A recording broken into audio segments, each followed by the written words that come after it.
अभी तक हमने application of first law of thermodynamics के अंदर आपका जो हीट कैपेसिटी है गैसेस के लिए उसको कंप्लीटली हमने एक्सप्लेन कर दिया है।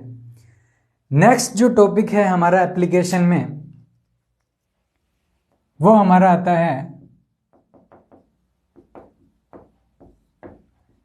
सेकंड है, वो आता है हमारा equation of state for adiabatic transformation.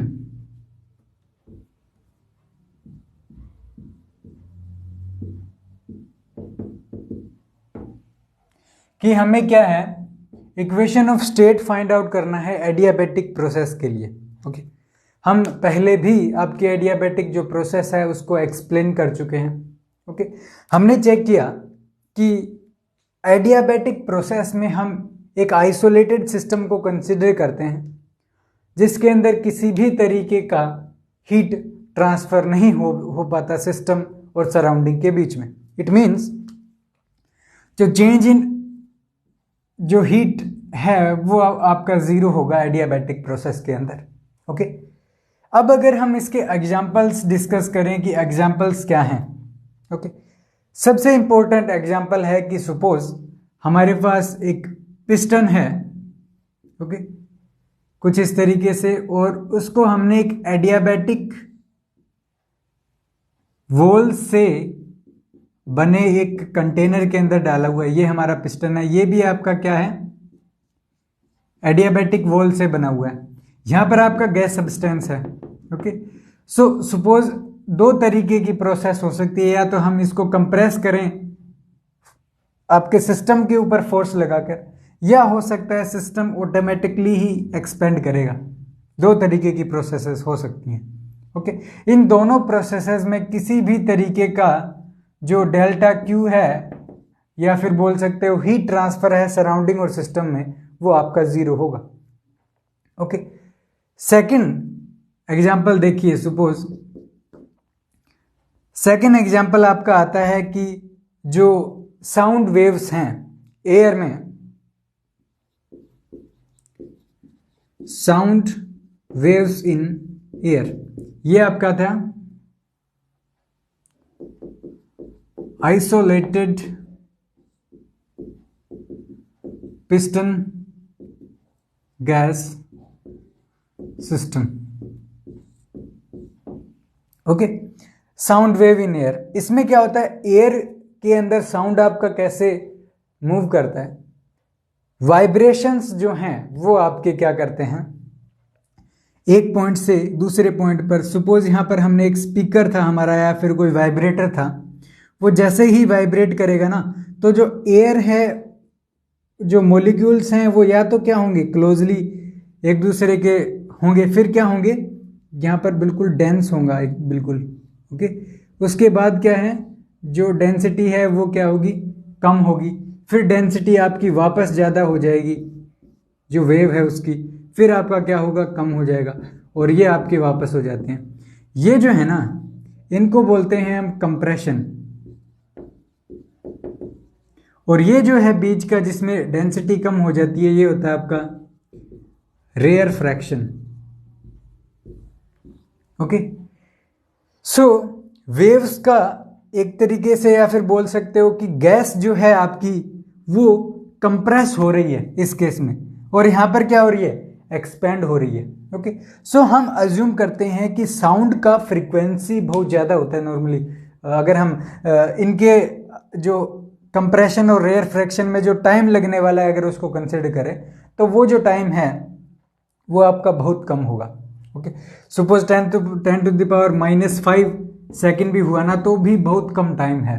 Okay, अगर इतना भी नहीं, सपोज आप 10 टू द पावर -2 भी करोगे ना, तो भी बहुत कम टाइम हो जाता है, 10 टू द पावर -2 सेकेंड, इतना टाइम लगेगा इसके अंदर।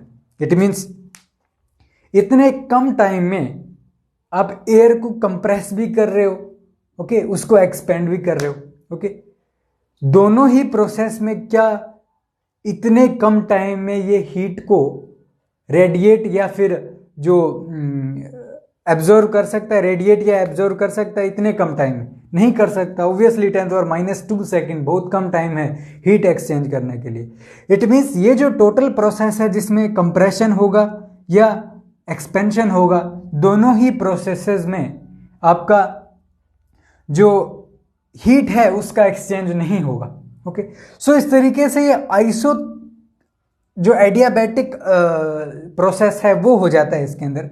एडियाबैटिक एक्सपेंशन, ये एडियाबैटिक एक्सपेंशन होगा, ये एडियाबैटिक कंप्रेशन होगा। ओके, इनको हम डिटेल में डिस्कस करेंगे बाद में, बट एक बार ये जानना जरूरी है कि इसमें ये भी एक एडियाबैटिक सिस्टम का एग्जाम्पल है। थर्ड अगर मैं कंसिडर करूं, थर्ड होता है आपका ग्रेविटेशनल कोलैप्स। ग्रेविटेशनल कोलैप्स क्या होता है कि सपोज हमारे पास एक स्टार है, कुछ इस तरीके से इसके अंदर कंपोनेंट थे। ओके,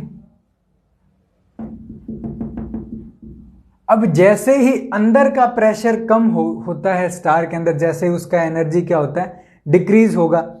या फिर आप बोल सकते हो इसको लास्ट स्टेज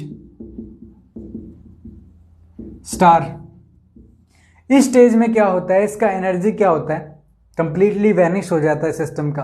ओके, स्टार जो है उसका ब्राइटनेस कम हो जाता है। तो क्या है, अंदर का जो थर्मोडायनेमिक रिएक्शंस जो होंगी अंदर, उनकी वजह से क्या है, जो न्यूक्लियर रिएक्शंस होंगी वो न होने की वजह से क्या है, प्रेशर आपका इंक्रीज हो जाता है, सिस्टम कंप्रेस हो जाता है। ओके, और सिस्टम अचानक से कंप्रेस होने की वजह से जो थर्मोन्यूक्लियर रिएक्शन है वो अचानक से वापस इंक्रीज हो जाती है और एक तरीके से समथिंग लाइक ग्रेविटेशनल कोलैप्स हो जाता है उस सिस्टम में, और एक नए स्टार का फॉर्मेशन होता है उस केस में। ओके, ये जो प्रोसेस है ये इतनी फास्ट होती है, ग्रेविटेशनल कोलैप्स जो है वो यही फ्रीक्वेंसी का होता है, 10⁻² सेकेंड, इतना टाइम लगता है। बहुत कम टाइम में आपका ग्रेविटेशनल कोलैप्स है वो होता है, नया स्टार का जो फॉर्मेशन है वो होता है। ओके, इस केस में हो सकता है आपका ब्लैक होल भी जनरेट हो जाए। ओके, सो वो हमारा अभी यहाँ पर इंटरेस्ट नहीं है उस सिस्टम में ज़्यादा जाने का डीपली, बट ये भी एक तरीके से आपका एडियाबैटिक जो प्रोसेस है या एडियाबैटिक सिस्टम है उसका एक एग्जाम्पल है। एग्जाम्पल्स करने के बाद अब हम देखते हैं कि जो आपका एडियाबैटिक प्रोसेस है उसमें क्या क्या पॉसिबिलिटीज बन सकती हैं, क्या क्या प्रोसेस हो सकती हैं उसके अंदर। ओके, अब देखिए फर्स्ट लॉज ऑफ थर्मोडायनेमिक्स से हम क्या कह सकते हैं कि delta Q is equal to delta U plus P delta V, और यहां से डेल्टा Q तो 0 है तो du is equal to minus P D V, ये एक्सप्रेशन आया। ओके, अब देखिए ये एक्सप्रेशन क्या बता रहा है हमें, ये एक्सप्रेशन बता रहा है work is done on the cost of internal energy.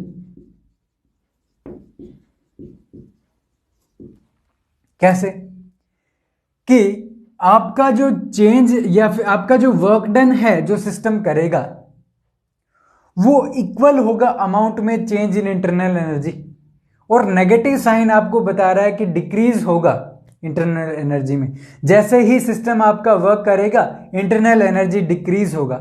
Okay, या फिर आप बोल सकते हो कि आप अगर उस सिस्टम के ऊपर वर्क करोगे तो आपका इंटरनल एनर्जी क्या होगा, इंक्रीज होगा।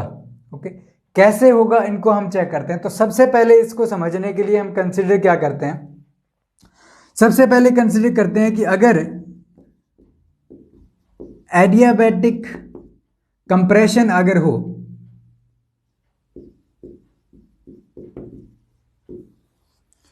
एडियाबैटिक कंप्रेशन क्या होगा कि सपोज हमारे पास ये पिस्टन वाला केस लेके चलते हैं। ओके, हमने क्या किया, पिस्टन को कंप्रेस करके यहां तक लेके आ गए। ओके, सो यहां पर जो गैस मॉलिक्यूल्स हैं, ओके, अब जैसे ही कंप्रेस किया तो पार्टिकल्स क्या करेंगे, एनर्जी को रिलीज करेंगे, बट एनर्जी बाहर नहीं जा सकता। ओके, इट मींस कोलिजन की वजह से जो एनर्जी आई वो इस सिस्टम की टेम्परेचर को इंक्रीज करने में काम में आएगी। इट मीन्स हमने यहां पर क्या किया, work is done on the system. Okay, अब हमने इसके ऊपर वर्क डन किया, तब हमको आउटकम क्या मिला, इंक्रीज इन टेम्परेचर।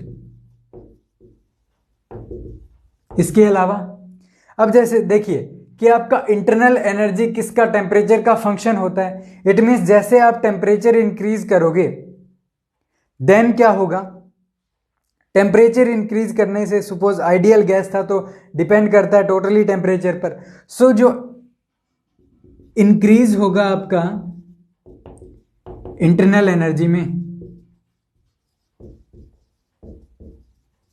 सो यहां से एक पॉइंट और इंपॉर्टेंट आ गया कि आपका इंक्रीज होगा टेम्परेचर में भी, इंक्रीज होगा इंटरनल एनर्जी में।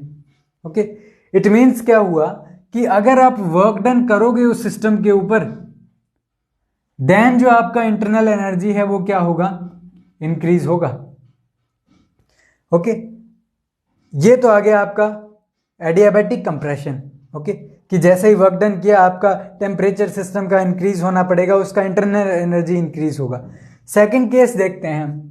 सेकंड केस हो सकता है आपका एडियाबैटिक एक्सपेंशन। एडियाबैटिक एक्सपेंशन में देखिए क्या होगा कि ये हमारा सपोज पिस्टन था, ये किसी भी तरीके का यहां पर हीट एक्सचेंज नहीं हो सकता। सपोज सिस्टम जो है वो वर्क करके दे रहा है हमें W वर्क डन। ओके, अब W वर्क अगर ये सिस्टम करेगा तो इसे क्या करना पड़ेगा, बिकॉज हमने चेक किया था क्या था कि अगर ये वर्क डन करेगा तो इसे कुछ ना कुछ हीट जरूर लेना पड़ेगा बाहर से, बट हमें पता है कि हीट तो ले ही नहीं सकता ये, तो क्या करेगा, इसको, इसकी जो इंटरनल एनर्जी है यहां पर जो U है, ओके, जो इंटरनल एनर्जी है उसको यूज करेगा ये। ओके, उसको यूज करके ही आपका वर्क डन करेगा। ओके, अब इंटरनल एनर्जी जो है, या फिर बोल सकते हो जो टेम्परेचर है, अब सिस्टम अगर हीट बाहर से नहीं ले रहा और ये वर्क डन कर रहा है, इट मीन्स इंटरनल एनर्जी आपका डिक्रीज होगा, और इंटरनल एनर्जी टेम्परेचर के डायरेक्टली प्रोपोर्शनल होता है। इट मीन्स टेम्परेचर भी आपका डिक्रीज होगा इस सिस्टम में। So it means decrement in temperature and internal energy. Okay, और work is done by the system. Okay, और ये नेगेटिव साइन यही रिप्रेजेंट कर रहा है कि डिक्रीज होगा with respect to work done के इंटरनल एनर्जी। ओके, सो इस तरीके से जो दो आपकी प्रोसेस थी, एडियाबैटिक एक्सपेंशन और एडियाबैटिक कंप्रेशन, वो हमने डिस्कस किया। ओके, अब हम फाइंड आउट करेंगे equation of state adiabatic process के लिए। ओके, सो हमने किया क्या, ये हमने एक्सप्रेशन फाइंड आउट किया अभी तक, क्या कि du plus P D V is equal to 0। Okay, और हमें पता है कि du इज इक्वल टू कितना होता है, सी वी डी टी होता है। सो इसका वैल्यू पुट करते हैं, तो C V d T plus P D V is equal to 0। Okay, अब यहां से देखिए सी वी का डिवाइड कीजिए आप यहां से, देन आपको क्या मिलेगा, dt plus P D V divided by C V is equal to 0। अब बिकॉज ये एक आइडियल गैस है आपका यहां पर इस सिस्टम में, सो यहां पर क्या होगा आपका P is equal to R T divided by V ही तो होता है। सो यहां पर वैल्यू सब्सटीट्यूट करते हैं, हमें क्या मिलेगा, देखिए dt प्लस P का वैल्यू पुट कीजिए R T D V divided by C V, और v इज इक्वल टू 0। यहां से देखिए t का डिवाइड कीजिए तो dt divided by t plus R D V divided by v, और यहां पर सी वी का डिवाइड है इज इक्वल टू 0। अब यहां से अगर आप इंटीग्रेट करोगे दोनों साइड, ये आपका क्या हो जाता है, ln t हो जाता है, plus r divided by C V constant है, इसका ln v हो जाता है इज इक्वल टू 0।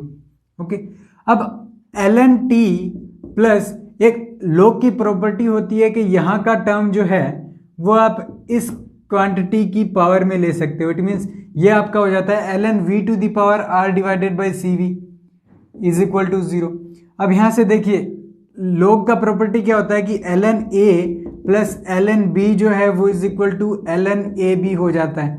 सो दोनों का कीजिए, ln इज इक्वल टू कितना आ जाता है यहाँ से, ओके। अब इंटीग्रेट करेंगे तो यहाँ पर एक कांस्टेंट क्वांटिटी जरूर आएगा ना, यहाँ पर भी एक कांस्टेंट ही आएगा, ओके। सो अब देखिए कि ln इज इक्वल टू कितना आ गया, सॉरी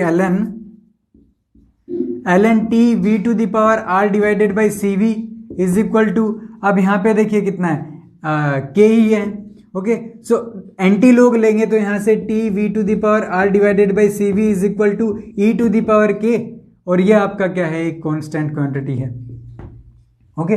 कुछ इस तरीके से ही है, ओके। अब देखिए हमें क्या पता है, Cp minus C V is equal to R होता है, okay. Cp minus C V is equal to R, Mayer's formula हमने डिराइव किया था पहले। अब यहां से देखिए R की वैल्यू यहां पुट कर सकता हूं, ओके। अब R divided by C V अगर मैं कर देता हूं, यही तो क्वांटिटी है।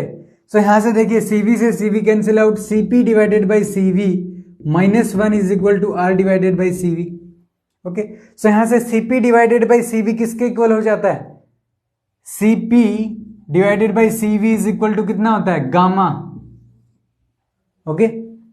गामा एक कांस्टेंट होता है, रेशियो होता है आपकी heat capacity at constant pressure and heat capacity at constant volume, okay.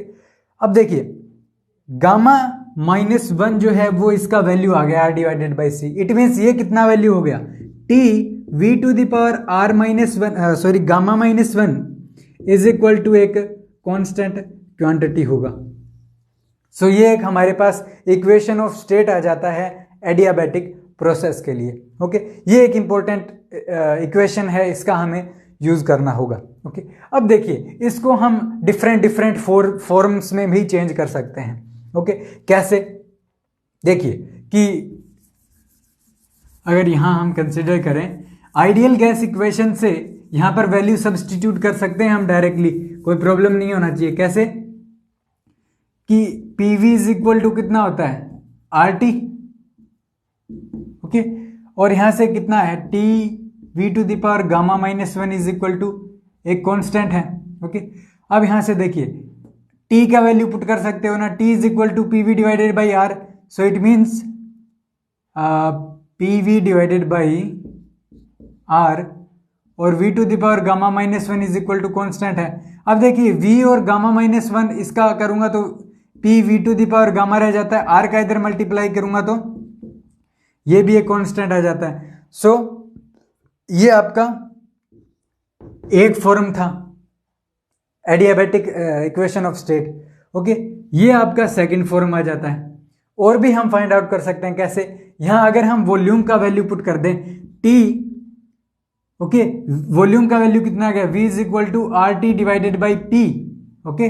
So यहां से वैल्यू पुट करोगे तो RT divided by P to the power कितना है, gamma minus 1, okay, is equal to constant है, ओके। यहां से अगर आप चेक करोगे तो देखिए T और यहां पर ये भी T है, R आपका कांस्टेंट में चला जाता है, ये आपका कांस्टेंट है यहां पर। So T to the power gamma और P देखिए गामा माइनस 1 है, ऊपर जाएगा तो 1 माइनस गामा हो जाता है, तो P to power 1 minus gamma is equal to constant. So ये तीन फॉर्म जो हैं हमारे पास आ जाती हैं। फर्स्ट में टेम्परेचर और वॉल्यूम का वेरिएशन है, सेकंड में प्रेशर और वॉल्यूम का जो चेंज है वो है, ओके। और T और P का वेरिएशन आपके थर्ड जो आपका पॉसिबल उसका रिलेशन था उसके अंदर है। सो इस तरीके से तीन जो हमारे पास इक्वेशन ऑफ स्टेट हैं वो आ जाती है एडियाबैटिक ट्रांसफॉर्मेशन के केस में, ओके।